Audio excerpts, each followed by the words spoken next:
Стихиите са част от нашия живот и това, което правим в подобна ситуация, показва най-добре какви хора сме. Следващият герой на съвременна България ще обяви спортист номер 8. Вижте кой е Христо Кънчев.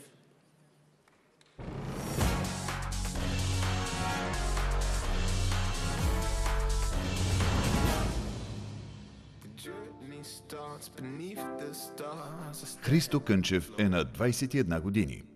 През лятото на 2011 с риск за собствения си живот, студентът по право спасява две момичета от удавяне край Созопол. Христо е единственият, който се хвърля в бурното море, за да спаси децата. Когато човек е безразличен към случващото се около него, той не живее, а просто съществува. Не случайно в правото се казва своето действие или бездействие. Всъщност бездействието и безразличието са невидимата заплаха за обществото ни. В такива ситуации не е нужно да си герой, а просто човек. Човек, който усеща сърцето си в гърдите. Сърцето е олицетворение на живота, любовта и всеотдайността.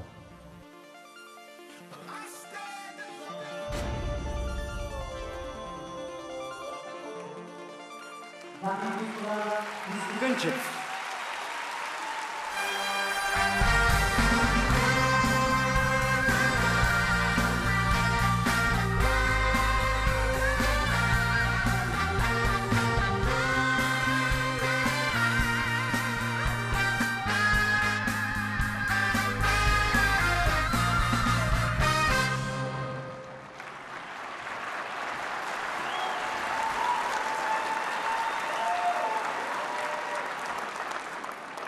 Добър вечер, уважаеми дами и господа!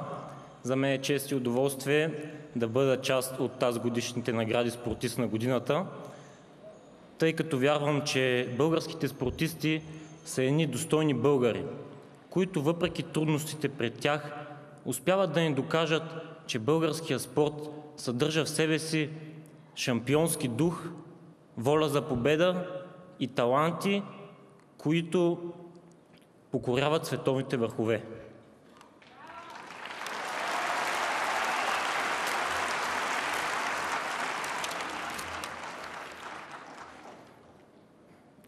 С този спортист имаме много общо. И това е любовта към морето. И той би направил същото в моята ситуация. И така, спортист номер 8 е най-успелият български пловец Петър Стойчев.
Дами и господа, Петър Стойчев!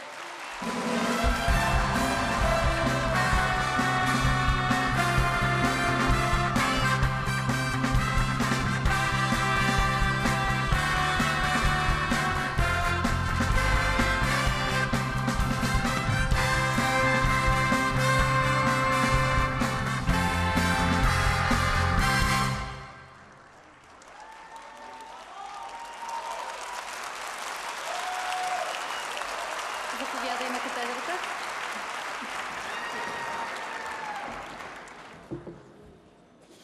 Уважаеми господин премиер, дами и господа, скъпи колеги,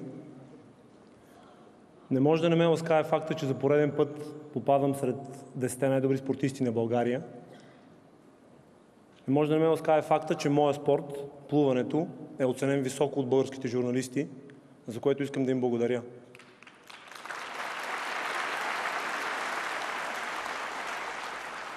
Също така бих искал да благодаря и на българското правителство, което помага на българския спорт и създава условия ние, българите, да спортуваме.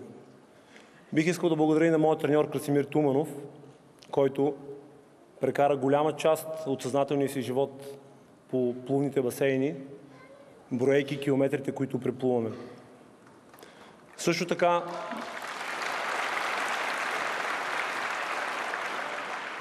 на всички тези, които през годините ме подкрепяха, и нека си пожелаем следващата 2013 година да имаме много повече повод за българска радост, за спортно щастие и да има много повече такива българи, като тези, които връчват наградите тази вечер. Благодаря ви. Благодаря ви.